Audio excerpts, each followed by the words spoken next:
Today, I'll be teaching you how to go from simple green mushrooms to realistic trees like this one. I'll be covering how to revamp every tree in the game, so this will be the last tree tutorial you will ever need. Unless Mojang were to announce a new tree type the day I'm writing this. Ugh. Let's start with 3 crucial tips.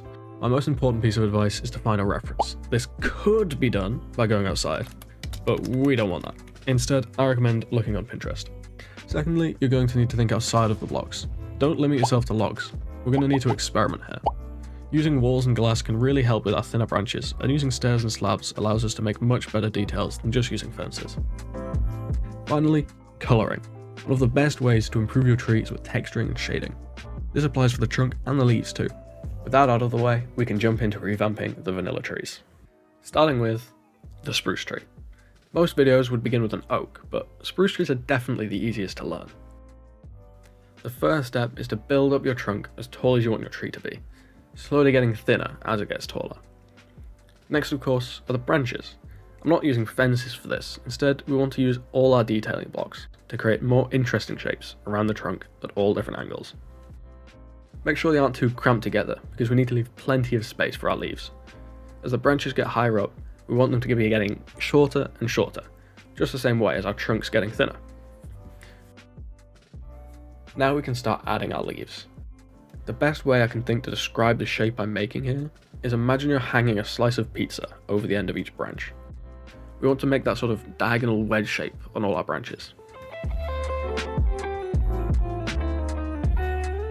One of the big things we want to avoid here, and on all our trees, is too many straight or diagonal lines. These can be hard to spot at first, but we want to break up these shapes where we can because they make the tree look more unnatural. Once we're happy with the quantity and shape of the branches, we can finish by colouring our leaves. One of my favourite ways to add highlights is using glass panes on top of the leaves, like so. And with that, we've finished our spruce tree. Next, we will tackle the oak tree. This one's a bit trickier because of the more complicated branches, but once you get the hang of it, you'll be able to create any tree that you want. Again, we will start with the trunk, but much wider this time, taking it to the height you want to have your branches start splitting off. From here, we can build out long branches in each direction, planting them with full blocks. We want to make our branches fill the space above the trunk while leaving plenty of air between the branches themselves. Once I'm happy with my branch shapes, I go back in and use my detailing blocks, adding smaller branches wherever needed. Once we're done with the branches, we can move on to the leaves. My first step is to build these simple cross shapes on the end of each branch. This helps us to see how our tree will look when it's finished, and helps with spotting where we might need to add any extra branches. Once I'm happy, I'll move on to making these leaves look bushy by adding volume and leaving plenty of air pockets to break up the shape. Don't be scared to experiment and make some mistakes at this stage. We're going to break and place a lot of leaves until we've got shapes we're happy with. The best way to get better at this is to keep experimenting and simply practicing it more until you're happy with how it looks. Once we're done shaping our leaves, we finish by adding our shadows and our highlights. The oak is definitely the most versatile tree we can make. If you can make an oak tree, then you can make an autumn tree, a weeping willow, a wisteria, or almost any tree you want just by changing the leaves. A quick tip for those last two is to place glass panes, hanging vines, and candles underneath the leaves to simulate those thin hanging branches. The next tree on our list is the dark oak tree. There isn't an actual real life equivalent for this tree, so instead I'll be referencing ancient oak trees that grow thick and knotted, perfect for the spooky and overgrown dark forests. A lot of what I said for the oak tree applies here, but of course we need to start with a much thicker trunk, making holes and knots to add some character. As we build up higher, we want to thin the trunk, building branches off on all sides. Again, we want to plan our shapes with full blocks until we're happy with our branches. I also included some mushrooms growing off the sides of the trunk. Then, same as before, we can go in and detail our branches before moving on to our leaves. The process for our leaves is very similar to our oak tree, just a good bit bigger. This process takes a lot of trial and error, but a good way to get feedback on your trees is to join my Discord server. There you can get advice on how to perfect any of your builds. Once you're happy with the shape of your leaves, all we have to do is some shading and we're done. And if you want to make a tree from the Pale Garden, just take your oak tree and make it grey.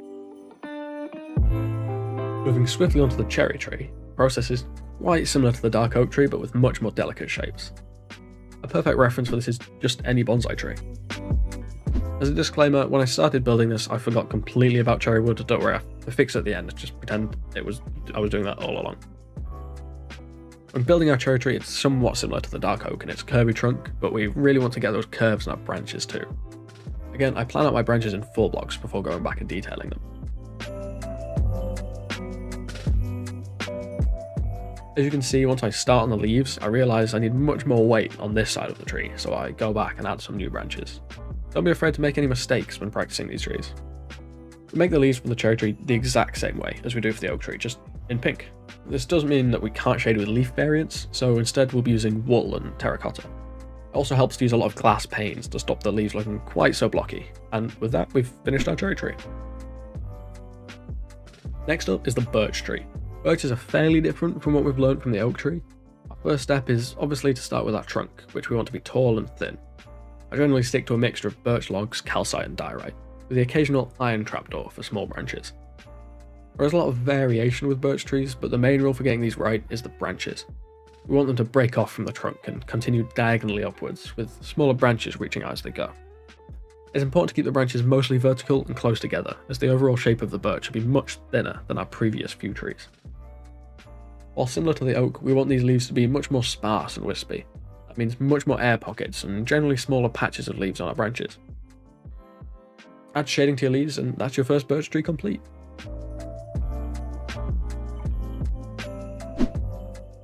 We can also make tiny birch trees by skipping the trunk entirely and building several small trees clumped together, the same way you would build your branches. I like to mix in andesite and deep slate walls to create those black patches you see on the bark of birch trees. And finally, my favourite variant of the birch tree, but definitely the most complicated, is the tall birch. I like to build these trunks with a slight curve to make them more natural looking. The branches are much the same as our previous birch trees, just much bigger. And that's birch trees done. The acacia is similar in that we can't use our brown blocks. Instead, we're limited to only grey tones. But at least the new tough blocks are the perfect colour for our acacia trees. For the shape, we want to have the branches twist and turn before they flatten out near the top. The acacia has a unique shape, with its leaves being very flat and making one distinctive shape. I make these leaves by making one messy disc on the tip of each branch. I aim to balance out the bushiness with keeping that distinctive flat shape. And with some shading on our leaves, we're done. A variation of the acacia tree we can build is the baobab tree. For this we want to make a tall and thick trunk, and at the top lots of small curving branches ending in wide flat leaves, just like on our acacia tree. This is honestly one of my favourite trees, and I really hope Mojang adds them into the game one day. Next, we'll tackle the mangrove. This one's unique as we basically have no trunk. The best way to start is with a few thick roots. We build these much the same way we would build our branches, just upside down. Off of these we can make our smaller roots out of walls and fences. Once we're happy with the roots, we can move on to the branches. These should be thin and curvy, a bit like on the acacia. Make sure they're a good bit taller than the roots too, to make it look a reasonable height. To finish, we add our leaves. I like to use a mix of mangrove and jungle leaves, along with some glow vines and glass panes underneath. And with that, you're finished with your mangrove. But if swamp trees aren't your thing, then maybe this one will be. A tree video just wouldn't be complete without a palm tree after all. For the trunk we want a slight curve. I use composters and spruce planks to emulate the distinctive bark of a palm tree. And obviously at the top of our trunk we need to put some coconuts. I like to use clay pots for these. The tricky but most important part is getting the leaves right. It took me a lot of attempts until I was confident doing these. But if you want to skip all that trial and error, then you'll be glad to know that all these trees are available for download from my Patreon, link in the description. The way we want to go about making our leaves is by making these crescent shapes on various angles from the top of the trunk. Then we want to make a second layer of these shapes, leaning over the top, before finishing with a few much smaller, almost vertical leaves at the very top. Once we're finished shaping, I go in with some azalea leaves to add a little bit of volume to each one. I also like to use open fence gates to give the impression of thin branches under the leaves. And with that, we're done with the palm tree. The final tree we're going to build is the jungle tree. We want to start by planting a broad trunk with thick roots to support the height of the tree. Once we're happy with the base, we can bring our trunk to the height we want our main branches to start at. The texturing is especially important here since we've got such a tall and visible trunk. I recommend mixing up the shape with fences and walls so it doesn't look quite so uniform. For our branches, we want a combination of wide branches stretching out from the trunk, more like on our dark oak tree, as well as thin vertical branches, just like on our birch trees. Remember to plan these shapes out with full blocks before detailing them.